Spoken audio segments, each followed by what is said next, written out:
వ్యవస్థలు అసలు పగలంటూ లేకుండా ఎప్పుడు ఇలాగే ఉంచితే ఎంత బాగుంది. ఆశ కాదు లక్ష్మి, పొద్దున్నే లేచిన దగ్గర నుంచి మళ్ళీ పని పాట డబ్బు సంపాదన. సరే చెప్పడం మర్చిపోయాను, రేపు నేను బెంగళూరు వెళ్తున్నాను.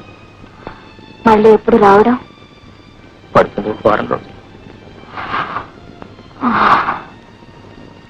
ఈ డబ్బు సంపాదనలో పడి కొన్నాళ్లకు నన్ను కూడా మర్చిపోతారేమో. అసంభవం లక్ష్మి. తొలిసారిగా నిన్న కొబ్బరి తోటలో చూసినప్పుడే ఎవరో పాత చుట్టాన్ని చూసినట్టు అనిపించింది. ఎన్ని జన్మల బంధకం ఇది. నిజం లక్ష్మి, నేనెప్పుడూ ఆ భగవంతుని ఏమని కోరుకుంటానో తెలుసా? నా లక్ష్మిని, నా జీవన జ్యోతిని నా నుంచి దూరం చేయొద్దు అని. మమ్మల్ని ఎప్పుడూ ఇలాగే ఉంచుతుంది. ఓ సుందరముఖి, నా ఎందు దాక్షిణ్యం ఉంటుంది, అలంకరించుతుంది. ఎదేర్చి ఇంకా అలాగే కూర్చున్నారేటత్తయ్య, గుడికి రావడం లేదా? ఇవాళల్లా ఉపవాసం ఉన్నానా? ఆ జనంలో నిలబడే ఓపిక అస్సలు లేదే తల్లి. సరేనండి. రైట్, ఎక్కడికి రా? అమ్మతో గుడికి వెళ్తున్నా. అమ్మ ఎవరితో? నీకు అమ్మ బొమ్మ? కన్న తల్లి నేను అదొకటి అమ్మ. దరిద్ర పెద్దమ్మ, ఇక్కడి నుంచి కదిలవరు, కాళ్ళు వరకొస్తాను. అమ్మాయి, నువ్వు వెళుతున్నట్టుగా ఉన్నావు. అవునండి. పొద్దు నుంచి నేను కూడా కట్టుకోపాసం కదా అమ్మా, కళ్ళు తిరుగుతున్నాయి. కాస్త సగ్గుబియ్యం కావాలైనా పెట్టి వెళ్ళేవు కాదు. పోనీ పెట్టి వెళ్ళమంటారా? నువ్వు వెళ్ళమ్మా, మీ మామగారికి ఎంత తిన్నా పరగడుతుంది. నీ చేతితో కడుపు నిండా తినే యోగ్యత నాకు ఎలాగూ లేదు. అమ్మాయిని కూడా చెయ్యనిపో. ఇప్పుడు ఏం తక్కువైందట? పొద్దున్నే అరకిలో ఉప్మా తిన్నారా? చెంబుడు మజ్జిగ తాగారా? తాగానా? అంతేనా? పెద్ద అబ్బాయితో పాటు గ్లాసుడు పాలు కూడా తాగారు. అబ్బా, తాగాను ఏమిటి? అదే తాగానేమో. ఎటువంటి పదార్థం నోట్లో పెట్టా మరి నీరు అయిపోతూ ఉంది, ఒళ్ళేమో నొక్కుపోతూ ఉంది, ఆకలేమో ఎక్కువైతూ ఉంది. ఇది ఆరోగ్యకరమైన లక్షణం, అనారోగ్యకరమైన లక్షణం మరి తెలియక తిని ఏడుస్తున్నారు. సరేనండి, ఇక్కడ అరటిపళ్ళు ఉండాలి. ఈ అరటిపళ్ళల్లో తినండి. రామ రామ, ఇవి కూడా తినేసేస్తండి. ఇవి కూడా తినేసేస్తుంది. మరి పూర్వం 2 కాయలు తింటే మరి కడుపు నిండిపోయింది. ఇప్పుడు అన్ని ఎరువులేసి పండించిన కాయలు ఇలా రోడ్లో ఉండగానే నీరైపోతూ ఉన్నాయి. ఎక్కడ తాగమంటావు? అయ్యగారు, ఇడ్లీ అయిపోయింది. 10 గారెలు 10 పూలు. 10 కాదు, అవి ఏమి లెక్క తక్కువలేవా? ఇంకేం ఉపవాసం అండి నా బొంత.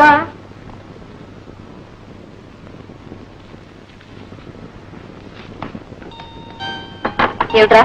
ఏమిటి? సరే వెళ్ళు, వెళ్ళి త్వరగా వచ్చేసే. ఆగరా మడి. ఏమిటిటా? నాన్నమ్మతో గుడికి వెళ్ళొద్దు. అంతే కదా, వెళ్ళు. అది మీ జాన్ కడుతుందేమో.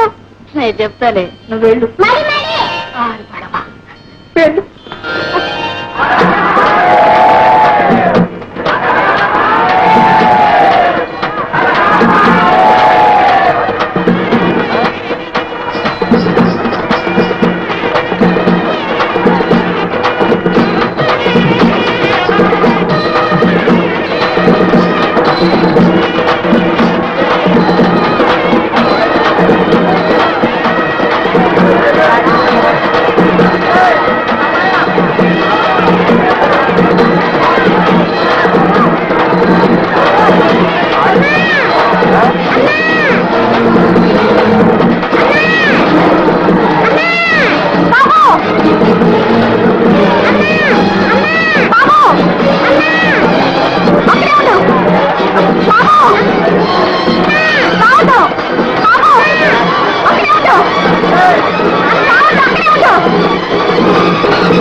అంతటి దశరథ మహారాజు కన్న కుమారునికి దూరం అయ్యేటువంటి దుఃఖంలో ఉన్నటువంటి సందర్భంలో జరిగినటువంటి. అవును మరి, కడుపు తీసి. అదేమిటి అమ్మాయి అలా కంగారుగా వెళ్ళిపోతుంది? అవును, బాబు కూడా వెంట వెళ్ళాడు. వాడేడి? నేను కనుక్కొస్తాను, ఉండండి. ఏమిటి లక్ష్మి, ఎందుకలా ఉన్నావు? అసలు ఏం జరిగింది? మాట్లాడలేదే. అలా చూస్తావేమిటి? బాబు నీతో గుడికొస్తానన్నాడు, రాలా? అయ్యో రామా మూగదాలా మాట్లాడవేమిటి అసలు ఏం జరిగింది ఏ బాబు ఏమిటి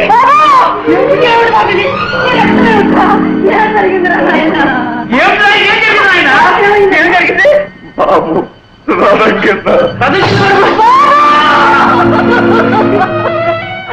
ఎంతలో ఎంత పని చేసావా అమ్మ నిన్ను గుడికి పంపించే పంపాను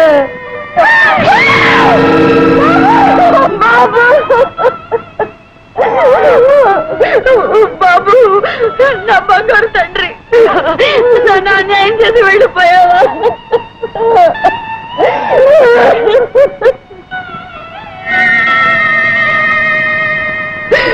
నేనెంత పాపిష్టి దానత్తయ్యా కన్నానే గాని వాడు ముద్దు మురుకొని చూడలేదు నేను కళ్ళు తెరిచేసరికి నా బాబు నాకు కరువు అయిపోయాడు అత్తయ్య నా బాబు నాకు కావాలి వాడు లేకుండా నేను బ్రతకలేను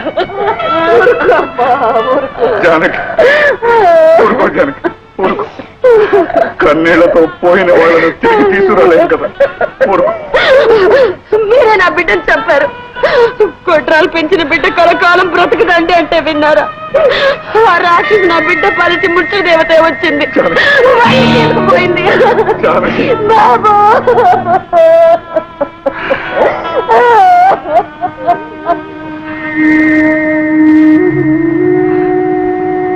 అమ్మా లక్ష్మి కన్నది జానికైనా కడుపులో పెట్టుకు పెంచిన నువ్వమ్మ దాని బాధ కన్నా నీ బాధ ఎక్కువమ్మా నాకు తెలుసు చూడు కడుపు కోతతో అదనే మాట పట్టించుకోకమ్మా నా ముఖం చూసి దాన్ని క్షమించు తల్లి ఇది దైవ నిర్ణయం దీనికి ఎవరు బాధ్యులు కారు ఎవరు బాధ్యులు కారు